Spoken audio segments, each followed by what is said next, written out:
ಇತ್ತೀಚಿನ ಸಂಚಿಕೆಗಳನ್ನು ಜಾಹೀರಾತಿನ ಕಿರಿಕಿರಿ ಇಲ್ಲದೆ ನೋಡಿ.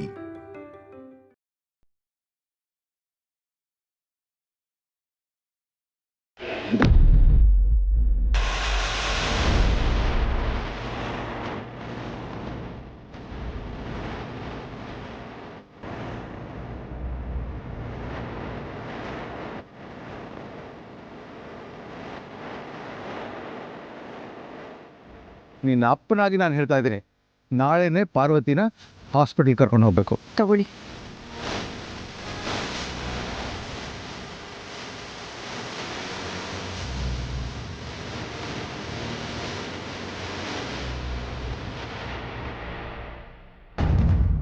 ಯಜಮಾನ್ರೆ, ಇಷ್ಟೊಂದು ದುಡ್ಡಲ್ಲಿಂದ ಬಂತು? ನಿಮಗೂ ಅದೇ ಗೊತ್ತಾಗ್ತಾ ಇಲ್ಲ ಪರು. ಓರೇನೋ ಚೌಪಡಿಗೆ ಇಟ್ಕೊಳ್ಳೋ ಅಂತ ಹೋದೆ, ಅಷ್ಟೊತ್ತಿಗೆ ಕೈಗೇನೋ ಸಿಕ್ತಂಗಾಯ್ತು. ತೆಗೆದು ನೋಡಿದ್ರೆ ಇಷ್ಟೊಂದು ದುಡ್ಡು.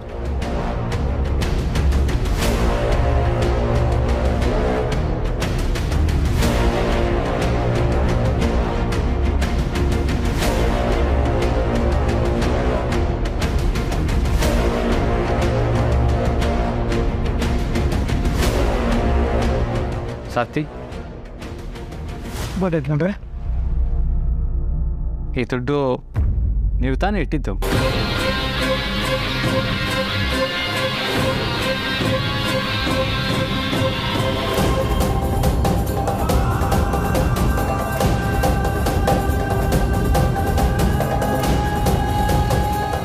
ಮತ್ತು ನೀವು ಅಪ್ಪವ್ರಿಗೆ ಫೋನ್ ಮಾಡಿದ್ದು, ಆಸ್ಪತ್ರೆಗೆ ಹೋಗ್ಬೇಕು ಅಂತ ಮಾತಾಡ್ಕೊಂಡಿದ್ದು ಎಲ್ಲ ಕೇಳಿಸ್ಕೊಂಡೆ. ಹಣ ಹೊಂದ್ಸೋದಕ್ಕೆ ರಾತ್ರಿ ಪೂರ ಆಟೋ ಓಡಿಸ್ತೀನಿ ಅಂದಾಗ ನನಗೆ ಅಳುನೇ ಬಂದಂಗೆ ಆಗೋಯ್ತು. ದೊಡ್ಡ ಯಜಮಾನ್ರೆ, ರಾಜನ್ ಥರ ಬದುಕಿದವರು ಸೇನಾಧಿಪತಿಗೆ ಗುಡಿಸ್ಲಿಕ್ಕೆ ಬಂದು ಬಾಳ್ತಿದ್ದೀರಾ. ಶ್ರೀಮಂತಿಗೆ ಇಲ್ಲ, ಆಳು ಕಾಲಿಲ್ಲ, ಆದರೂ ಹೊತ್ತೊತ್ತಿಗೆ ಗಂಜಿಗೆ ಅಂಬ್ಲಿ ಕುಡ್ಕೊಂಡು ಕಣ್ಣು ತುಂಬ ನಿದ್ದೆ ಮಾಡೋ ಸ್ಥಿತಿಲಿದ್ವಿ. ಅದಕ್ಕೆ ತೊಂದರೆ ಇರಲಿಲ್ಲ. ಆದರೆ ಈಗ ಕಣ್ಣು ತುಂಬ ನಿದ್ದೆ ಮಾಡೋದು ಕಷ್ಟ ಆಗೋಯ್ತಲ್ಲ ಅಂತ ಬೇಜಾರಾಗೋಯ್ತು ದೊಡ್ಡ ಯಜಮಾನ್ರೆ. ಆ ಕ್ಷಣನೇ ಹೋಗಿ ಹಣದ ವ್ಯವಸ್ಥೆ ಮಾಡ್ಕೊಂಬಂದೆ. ಅಷ್ಟರಲ್ಲಿ ನೀವು ರಾತ್ರಿಯೆಲ್ಲ ಆಟೋ ಓಡಿಸೋ ನಿರ್ಧಾರನ ಬದಲಾಯಿಸಿದ್ರಿ. ಆಮೇಲೆ ಪಾರ್ವತಿ ಕಿವಿ ನೋಡಿದ್ರೆ ಓಲೆ ಕಾಣಿಸ್ಲಿಲ್ಲ. ಎಲ್ಲ ಅರ್ಥ ಆಯಿತು ನನಗೆ. ಹಣ ನಿಮ್ಮ ಕೈಗೆ ಕೊಡೋಣ ಅಂತ ಅಂದ್ಕೊಂಡೆ, ಆದರೆ ನಿಮ್ಮ ಕೈಗೆ ಕೊಟ್ಟ ಅಭ್ಯಾಸನೇ ಹೊರತು ತಗೊಂಡ ಅಭ್ಯಾಸನೇ ಇಲ್ವಲ್ಲ. ಅದಕ್ಕೆ ದುಡ್ಡನ್ನ ನಿಮ್ಮ ಷಡ್ಜೋಗಳಿಗಿಟ್ಟೆ. ದಯವಿಟ್ಟು ಬೇಡ ಅಂತ ಮಾತ್ರ ಹೇಳಬೇಡಿ.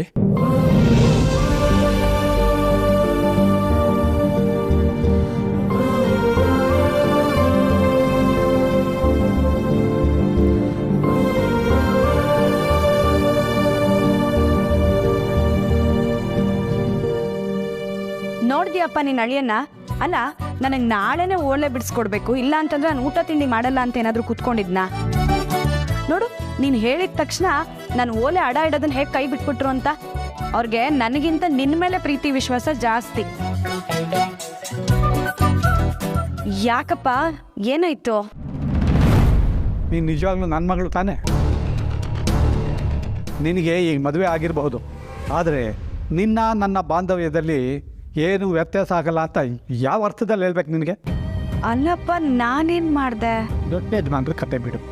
ನೀನಾದರೂ ಪಾಪ ಆಸ್ಪತ್ರೆಗೆ ಹೋಗೋದು ದುಡ್ಡು ಬೇಕು ಅಂತ ಕೇಳೋದಕ್ಕೆ ಏನಾಗಿತ್ತು? ಆಸ್ಪತ್ರೆ ಚೆಕಪ್ಗೆ ದುಡ್ಡು ಹಂಚಕ್ಕೆ ಆಗದೇ ಅಷ್ಟು ಕಷ್ಟನಾ ನಿಮ್ಮ ಅಪ್ಪನಿಗೆ? ಈಗಾಗಲೇ ನೀನು ನಮ್ಮಿಬ್ಬರನ್ನೂ ನೋಡ್ಕೋತಿದ್ಯಾ, ಸುಮ್ಮನೆ ಯಾಕೆ ನಿನಗೆ ಕಷ್ಟ ಕೊಡೋದು ಅಂತ ಕೇಳಲಿಲ್ಲ. ನಾನು ನೆಮ್ಮದಿಯಾಗಿರೋದು ನಿಮ್ಗೆ ಇಷ್ಟ ಇಲ್ವಾ? ನಾಳೆ ಬರೋಂಥ ಮೊಮ್ಮಕ್ಕಳನ್ನ ನೋಡ್ಕೊಳಕ್ಕಾಗದೇ ಇರೋಂಥ ತಾತ ಅಲ್ಲ ನಾನು.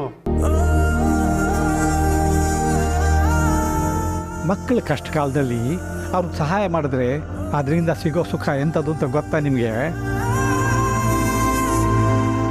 ಯಾಕೆ ನನ್ನ ಹೊರಗಿನ ಒಂಥರ ನೋಡ್ತೀರ ನೀವು? ನಾನು ನಿಮ್ಮಪ್ಪ. ನಿನ್ನ ಹೊಟ್ಟೆಯಲ್ಲಿ ಬೆಳೀತಿರೋದು ಅರಸನ ಕೋಟೆ ಕುಡಿನೇ ಇರಬಹುದು, ಆದರೆ ನನಗೂ ಮೊಮ್ಮಗರು ತಾನೆ. ನನಗೂ ಅದಕ್ಕೆ ಸಂಬಂಧಪಟ್ಟ ಜವಾಬ್ದಾರಿ ನಿಭಾಯಿಸೋದಕ್ಕೆ ಅವಕಾಶ ಕೊಡಿ. ಮುಲಾಜು ಹೊರಗಿನವ್ರ ಜೊತೆ ಇರಲಿ, ಸ್ವಂತದವ್ರ ಜೊತೆ ಅಲ್ಲ. ತಪ್ಪಾಯ್ತಪ್ಪ, ಇನ್ನೊಂದ್ಸಲ ಇಂಥ ದೊಡ್ಡ ಕೆಲಸ ಮಾಡಲ್ಲ. ದಯವಿಟ್ಟು ಕ್ಷಮಿಸ್ಬಿಡು.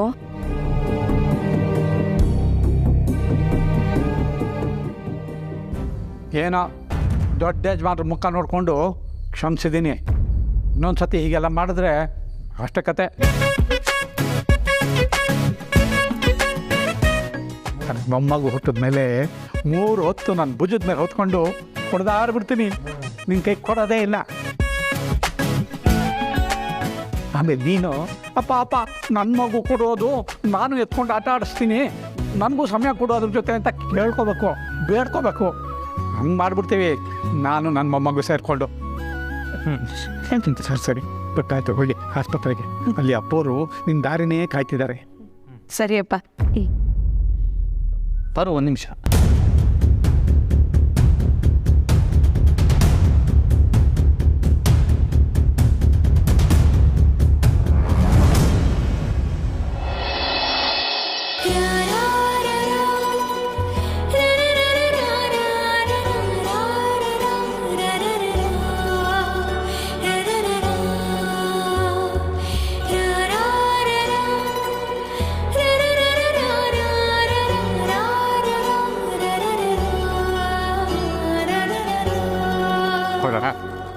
ಸಾತಿ, ಹೋಗಿ ಬರ್ತೀನಿ. ಬರ್ತೀವಪ್ಪ.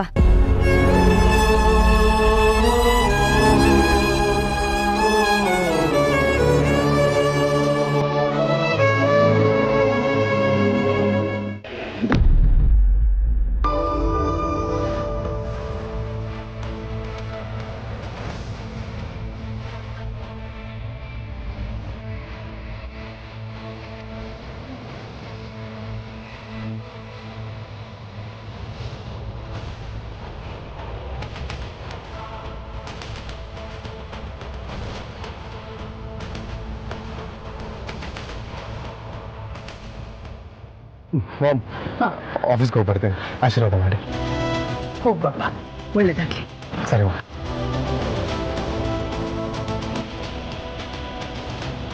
ಅಕ್ಕ, ನಾನು ಸ್ವಲ್ಪ ಹಾಸ್ಪಿಟ್ಲಿಗೆ ಹೋಗಿ ಬರ್ತೀನಿ.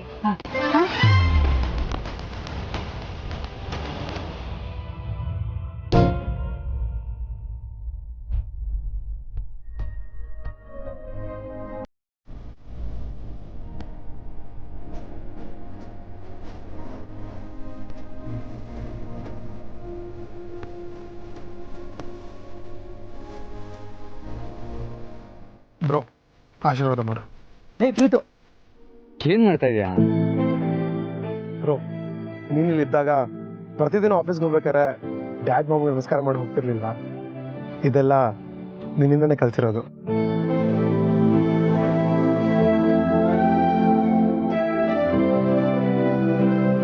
ಡ್ಯಾಡ್ ಮಾಮ್ ಆದಮೇಲೆ ನನಗೆಲ್ಲ ನೀನೇ ಅಲ್ವಾ, ಅದಕ್ಕೆ ನಿನ್ನ ಕಾಲ್ಗೂ ನಮಸ್ಕಾರ ಮಾಡ್ತಿದ್ದೀನಿ.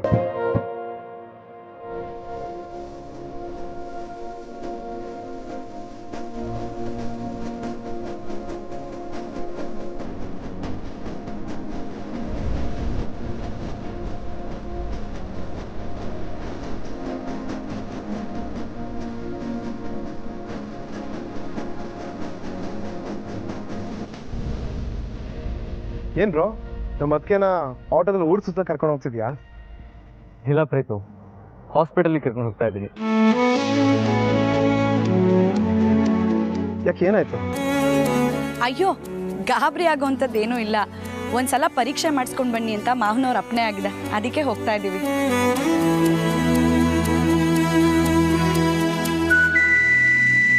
Bro, if you don't mind, ಅದಕ್ಕೇನ ನಾನು ನನ್ನ ಕಾರಲ್ಲಿ ಹಾಸ್ಪಿಟಲ್ ಡ್ರಾಪ್ ಮಾಡಲಾ? ಬೇಕಿದ್ರೆ ಟೆಸ್ಟ್ ಎಲ್ಲ ಮುಗಿದ್ಮೇಲೆ ಜೋಪಾನ ವಾಪಸ್ ಮನೆಗೆ ಕರ್ಕೊಂಬಂದು ಬಿಟ್ಟು ಹೋಗ್ತೀನಿ. ನಿನ್ನ ಕನ್ಸನ್ ಏನು ಅಂತ ನನಗೆ ಅರ್ಥ ಆಗುತ್ತೆ ಪ್ರೀತು, ಯೋಚನೆ ಮಾಡಬೇಡ. ನಿಮ್ಮ ಅತ್ತಿಗೆನ ಆಟೋದಲ್ಲೇ ನಿಧಾನವಾಗಿ ಕರ್ಕೊಂಡು ಹೋಗಿ ಜೋಪಾನವಾಗಿ ಕರ್ಕೊಂಬರ್ತೀನಿ.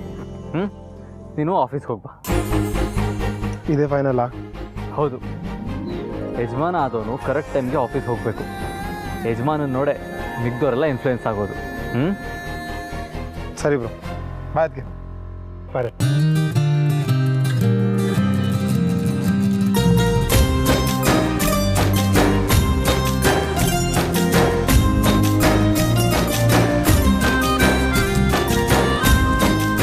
ವಿದ್ಯಾ ಹಾಸ್ಪಿಟಲ್ ಹೋಗ್ತಾ ಇದೆಯಾ? ಅಲ್ಲಿ ಎಷ್ಟು ಖರ್ಚಿರುತ್ತೋ ಏನೋ. ಯಾವುದಕ್ಕೂ ಬೇಡಪ್ಪ, ನನ್ನ ಹತ್ರ ಇದೆ, ಇಟ್ಕೊಳ್ಳಿ. ಸ್ವಾಭಿಮಾನಿ.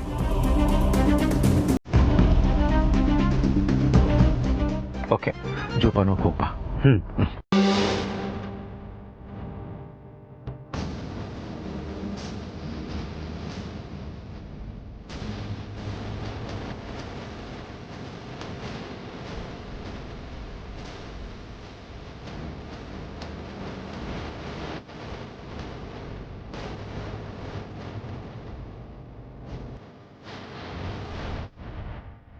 ನಾನು ತಕ್ಷಣ ಆಸ್ಪತ್ರೆಗೆ ಹೋಗ್ಬೇಕು. ಪಾರ್ವತಿ ಹೊಟ್ಟೆಲ್ ಬೆಳೀತಿರೋ ನಮ್ಮ ವಂಶದ ಕೊಡಿ ಚಿತ್ರನ ನಾನು ಕಣ್ಣಾರೆ ನೋಡ್ಬೇಕು. ಆದ್ರೆ ಎಲ್ಲರೂ ನನ್ನಿಂದ ಈ ವಿಷಯ ಮುಚ್ಚಿಡ್ತಾ ಇದ್ದಾರೆ.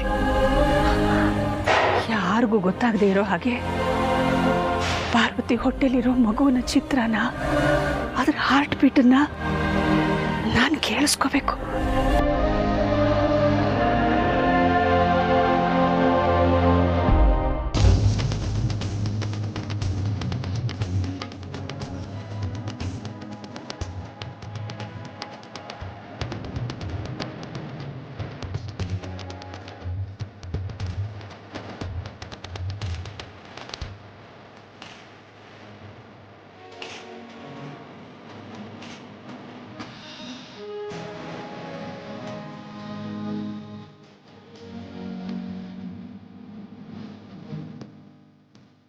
ಯಜಮಾನ್ರೆ, ಆಟೋ ಓಡಿಸೋರ್ ಗಮನ ಮುಂದೆಗಡೆ ರಸ್ತೆ ಮೇಲೆ ಇರ್ಬೇಕು, ಹಿಂದೆಗಡೆ ಕೂತಿರೋರ್ ಮೇಲಲ್ಲ.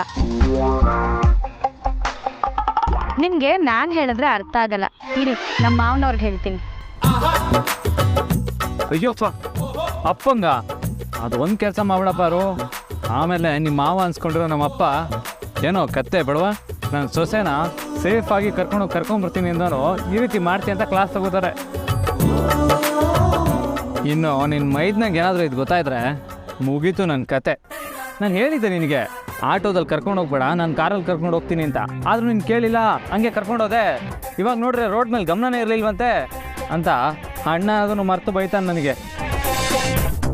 ನಿಮ್ಮ ಮಾವ ನಿನ್ನ ಮೈದನ ಸವಾಸನೇ ಬೇಡ. ನಾನು ಹಾಸ್ಪಿಟಲ್ಗೆ ಹೋಗೋವರೆಗೂ ತಿರುಗು ನೋಡಲ್ಲ.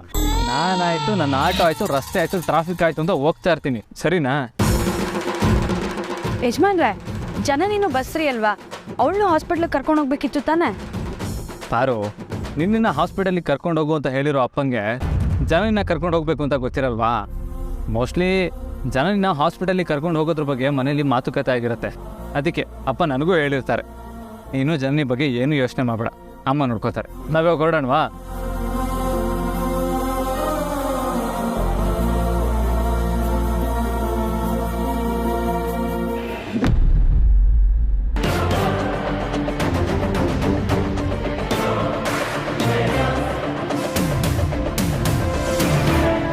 ನಾನು ರೆಡಿ, ಹೊರಡೋಣ.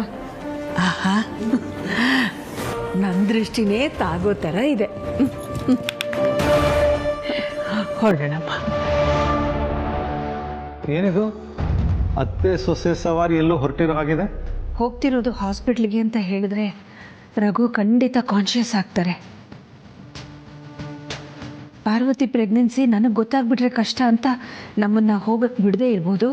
ಇಲ್ಲ, ಆದಿ ಪಾರ್ವತಿನೇ ಇವತ್ತು ಆಸ್ಪತ್ರೆಗೆ ಹೋಗೋದನ್ನು ತಡಿಬೋದು. ಬೇರೆ ಏನಾದರೂ ರೀಸನ್ ಕೊಡಬೇಕು. ಅಖಿಲ, ನಿನ್ನೆ ಕೇಳಿದ್ದು ದೇವಸ್ಥಾನಕ್ಕೆ ಜನನಿನ ಕರ್ಕೊಂಡು ದೇವಸ್ಥಾನಕ್ಕೆ ಹೋಗಿ ಬರೋಣ ಅಂತಿದ್ದೀನಿ. ಓ ಹೌದಾ? ಮತ್ತೆ ನನಗೆ ಒಂದು ಮಾತು ಹೇಳಿಲ್ಲ. ಸರಿ ಇರು, ನಾನು ಹೋಗಿ ರೆಡಿಯಾಗಿ ಬರ್ತೀನಿ. ಅಯ್ಯೋ ಬೇಡ ರಘು.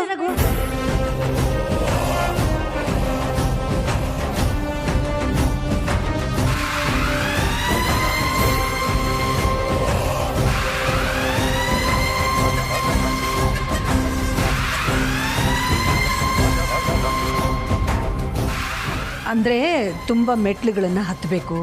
ನಿಮಗೆ ಮಂಡಿ ನೋವಿದೆಯಲ್ಲ, ಅದಕ್ಕೆ ನಿಮ್ಮ ಆರೋಗ್ಯ ದೃಷ್ಟಿಯಿಂದ ಹೇಳಿದೆ. ಅಲ್ಲ ಜನನಿ ಬಸ್ರಿ, ಅವಳು ಅಷ್ಟೊಂದು ಮೆಟ್ಲು ಹತ್ಬೋದಾ? ನಾನು ಜನನಿನ ಜೋಪಾನವಾಗಿ ಕರ್ಕೊಂಡು ಹೋಗಿ ಬರ್ತೀನಿ. ನಾನು ಮೆಟ್ಲು ಹತ್ಬೋದು ಅಂದರೆ ಪಾಪ ಮಾವನೂ ಬರ್ಬೋದಲ್ವ ಅತ್ತೆ? ಅಯ್ಯೋ ಇದೊಳ್ಳೆ ಕಥೆ ಆಯ್ತಲ್ಲ ಮಾವ ಸೊಸೆದು. ನಾನೇನು ಬೇಕಂತಾನೆ ನಿಮ್ಮ ಮಾವನ್ನ ಅವಾಯ್ಡ್ ಮಾಡ್ತಿದ್ದೀನಿ ಅನ್ನೋ ಥರ ಮಾತಾಡ್ತಿದೀಯಾ? ಅಯ್ಯೋ ಅಖಿಲ, ಪಾಪ ಅವಳು ಹಾಗೆಲ್ಲ ಹೇಳಿದ್ದು. ಮೊದಲು ನಾನು ಏನು ಹೇಳ್ತಿದ್ದೀನೋ ಅದನ್ನು ನೀವು ಅರ್ಥ ಮಾಡ್ಕೊಳ್ಳಿ. ಅಯ್ಯೋ ಅಖಿಲ, ಪಾಪ ಅವಳು ಹಾಗೆಲ್ಲ ಹೇಳಿದ್ದು. ಮೊದಲು ನಾನು ಹೇಳೋದನ್ನ ನೀವಿಬ್ಬರು ಅರ್ಥ ಮಾಡ್ಕೊಳ್ಳಿ. ಜನನಿ ಒಬ್ಬಳೇ ಆದರೆ ನಾನು ನಿಭಾಯಿಸ್ಬಿಡ್ಬೋದು. ನೀವು ಬಂದರೆ ನಿಮ್ಮ ಕಡೆಗೂ ಗಮನ ಕೊಡಬೇಕು, ಅವಳನ್ನು ನೋಡ್ಕೋಬೇಕು. ಅದು ಕಷ್ಟ ಆಗುತ್ತೆ ರಘು. ಇವತ್ತು ಜನನಿನ ದೇವಸ್ಥಾನಕ್ಕೆ ಕರ್ಕೊಂಡು ಹೋಗೋದು ಅನಿವಾರ್ಯ. ಪ್ರೀತುನು ಮನೇಲಿದ್ದಾಗ ಇನ್ನೊಂದ್ಸಲ ಎಲ್ಲರೂ ಒಟ್ಟಿಗೆ ದೇವಸ್ಥಾನಕ್ಕೆ ಹೋಗಿ ಬರೋಣ, ಆಯ್ತಾ? ಬೇಜಾರು ಮಾಡ್ಕೋಬೇಡಿ. ನಡಿಯಮ್ಮ, ಹೋಗೋಣ.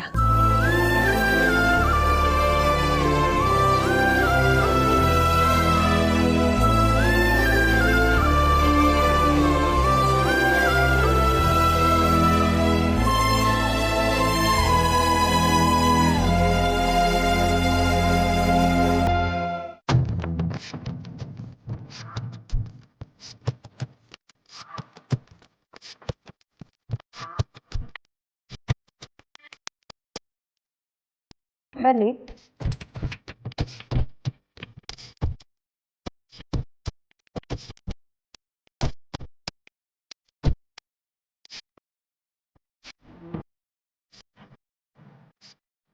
ಮೇಡಮ್, ಸ್ಕ್ಯಾನಿಂಗ್ ಏನು ಮಾಡಲ್ವಾ? ಅದ್ರ ಅಗತ್ಯ ಏನೂ ಇಲ್ಲಮ್ಮ. ಭಯ ಪಡೋ ಅಂಥದ್ದು ಏನೂ ಇಲ್ಲ. ಒಂದು 10 ದಿನಕ್ಕೆ ಮಾತ್ರ ಬರ್ಕೊಡ್ತೀನಿ, ತಪ್ಪದೆ ತಗೊಳ್ಳಿ, ಎಲ್ಲ ಸರಿ ಹೋಗುತ್ತೆ.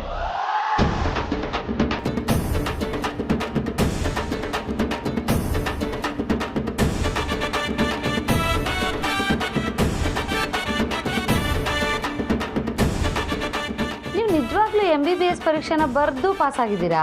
ವಾಟ್? ಮತ್ತೆ ಯಾಕೆ ನನಗೆ ಗ್ಯಾಸ್ಟ್ರಿಕ್ಕು ಈ ಪಿತ್ತದ ಮಾತ್ರನ ಬರ್ಕೊಟ್ಟಿದ್ದೀರಾ? ಪಿತ್ತ ಗ್ಯಾಸ್ಟ್ರಿಕ್ ಆಗಿರೋರಿಗೆ ಅದೇ ಮಾತ್ರೆ ತಾನೇ ಕೊಡ್ತಾರೆ. ಪಿತ್ತ ಗ್ಯಾಸ್ಟ್ರಿಕ್ಕಾ? ರೀ ಡಾಕ್ಟ್ರೇ, ನಾನು ಪ್ರೆಗ್ನೆಂಟು. ಈಗಷ್ಟೇ 2 ತುಂಬಿ 3ಕ್ಕೆ ಬಿದ್ದಿದೆ. ಬಸ್ರಿ ಹೆಂಗಸ್ನ ಮುಂದೆ ಕೂರಿಸ್ಕೊಂಡು ಪಿತ್ತ ಗ್ಯಾಸ್ಟ್ರಿಕ್ ಆಗಿದೆ ಅಂತ ಮಾತ್ರೆ ಬರ್ಕೊಡ್ತಾ ಇದ್ದೀರಲ್ಲ ನೀವು. ಎಷ್ಟು ಫೀಲ್ ಆಗ್ತಿದೆ ಗೊತ್ತಾ ನನಗೆ. 2 ತಿಂಗಳು ಹಿಂದೆ ತುಂಬ ವಾಂತಿ ಆಗ್ತಾ ಇತ್ತು. ನಿಮ್ಮ ಹಾಸ್ಪಿಟ್ಲಿಗೆ ಬಂದು ಚೆಕಪ್ ಮಾಡಿಸಿದ್ದೀನಿ. ನಿಮ್ಮ ಡಾಕ್ಟ್ರೇ ಹೇಳಿದ್ದಾರೆ ನಾನು ಪ್ರೆಗ್ನೆಂಟ್ ಅಂತ. ಅದು ಅಲ್ಲದೆ ನನ್ನ ಫೋನಿಗೆ ರಿಪೋರ್ಟ್ ಬೇರೆ ಕಳಿಸಿದ್ದಾರೆ ನೋಡಿ.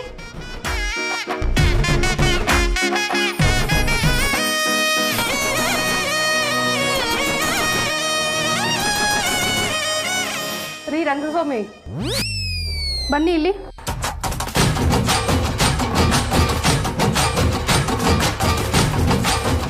ಮೇಡಮ್ ಬರೋಕ್ಕೆ ಹೇಳಿದ್ರೆ.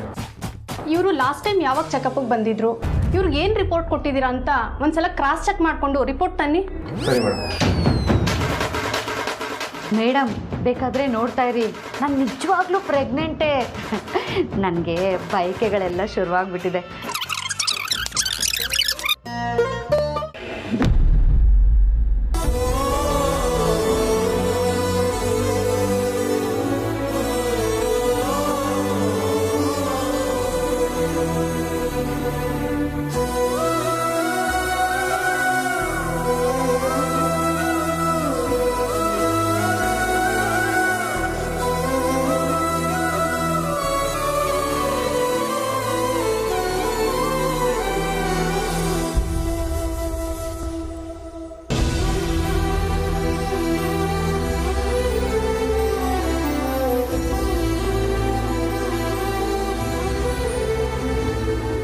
ಮನೇಲಿ ದೇವಸ್ಥಾನಕ್ಕೆ ಅಂತ ಹೇಳಿ ಜನನಿನ ಕರ್ಕೊಂಡು ಬಂದಿರೋದು, ಈಗ ಹಾಸ್ಪಿಟಲ್ಗೆ ಹೋಗ್ತಿದ್ದೀವಿ ಅಂತ ಹೇಗೆ ಹೇಳೋದು?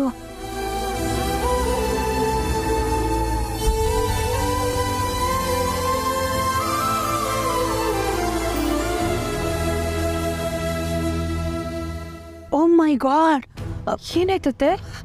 ಅದು ಇವತ್ತು ನಿನ್ನನ್ನು ಹಾಸ್ಪಿಟ್ಲಿಗೆ ಕರ್ಕೊಂಡು ಹೋಗಿ ಸ್ಕ್ಯಾನಿಂಗ್ ಎಲ್ಲ ಮಾಡಿಸ್ಬೇಕಾಗಿತ್ತಮ್ಮ. ನಾನು ಮರ್ತೇ ಬಿಟ್ಟಿದ್ದೆ. ಜಯ ಮೆಸೇಜ್ ಮಾಡಿದ್ದಾಳೆ. ಅವಳು ಮೆಸೇಜ್ ನೋಡಿದ್ಮೇಲೆ ನನಗೆ ಜ್ಞಾಪಕಕ್ಕೆ ಬಂದಿದ್ದು. ಛೇ, ಎಂಥ ಕೆಲಸ ಆಗೋಯ್ತು. ಅದಕ್ಕೆ ಯಾಕೆ ಇಷ್ಟೊಂದು ಫೀಲ್ ಆಗ್ತಿದ್ದೀರಾ? ಫೀಲ್ ಮಾಡ್ಕೊಳ್ದೆ ಇರೋಕ್ಕಾಗತ್ತೇನಮ್ಮ? ನನ್ನ ಸೊಸೆ ಹೊಟ್ಟೆಲಿರೋ ನಮ್ಮ ವಂಶದ ಕೊಡಿ ಚಿತ್ರನ ಸ್ಕ್ಯಾನಿಂಗ್ನಲ್ಲಿ ಕಣ್ಣಾರೆ ನೋಡಬೇಕು, ಆನಂದ ಪಡಬೇಕು ಅಂತ ಅದು ಎಷ್ಟು ಕಾಯ್ತಾ ಇದ್ದೆ ನಾನು. ಈಗ ನಾವು ನಮ್ಮ ಫ್ಯಾಮಿಲಿ ಡಾಕ್ಟರ್ ಆಸ್ಪತ್ರೆಗೆ ಹೋದ್ರೇ ಅದೆಲ್ಲ ನೆರವೇರೋದಕ್ಕೆ ಸಾಧ್ಯ. ಆದರೆ ನಾನು ನಿನ್ನ ಹತ್ರ ದೇವಸ್ಥಾನಕ್ಕೆ ಹೋಗ್ತಾ ಇದ್ದೀವಿ ಅಂತ ಹೇಳ್ಬಿಟ್ಟಿದ್ದೀನಿ. ಅಯ್ಯೋ ಅತ್ತೆ, ಅದಕ್ಕೆ ಯಾಕೆ ಇಷ್ಟೊಂದು ಟೆನ್ಷನ್ ಮಾಡ್ಕೋತಾ ಇದ್ದೀರಾ ನೀವು? ಅಲ್ಲ, ನಾವು ದೇವಸ್ಥಾನಕ್ಕೆ ಇನ್ನೊಂದಿನ ಹೋದ್ರೆ ಆಗುತ್ತಲ್ವಾ? ಆಗುತ್ತೆ, ಆದರೆ ಇದ್ರೆಲ್ಲ ಏನೂ ಇಲ್ಲ ಅತ್ತೆ. ನೀವೇನಾದರೂ ಹರಿಸ್ಕೊಂಡಿದ್ರೆ ಇಬ್ಬರು ಒಟ್ಟಿಗೆ ದೇವಸ್ಥಾನಕ್ಕೆ ಹೋಗಿ ಕ್ಷಮೆ ಕೇಳಿದ್ರಾಯ್ತು. ಇವತ್ತು ಹಾಸ್ಪಿಟಲ್ಗೆ ಹೋಗೋಣ ಅಷ್ಟೇ ಅಲ್ವಾ? ಎಷ್ಟು ಸಿಂಪಲ್ ಆಗಿ ಪ್ರಾಬ್ಲಮನ್ನು ಸಾಲ್ವ್ ಮಾಡಿಬಿಟ್ಟಿಯಮ್ಮ ನೀನು. ಹಾಗೆ ಮಾಡೋಣ. ಅಭಯ ಹಾಸ್ಪಿಟ್ಲಿಗೆ ಹೋಗಪ್ಪ. ಅತ್ತೆ, ಅವ್ರು ಹೋದ್ಸರಿ ಕೊಟ್ಟಿದ್ದ ರಿಪೋರ್ಟ್ ತಗೊಂಡಿಲ್ವಲ್ಲ? ಕಾರಲ್ಲೇ ಇದೆಯಮ್ಮ. ಹಾಗಾದ್ರೆ ಓಕೆ.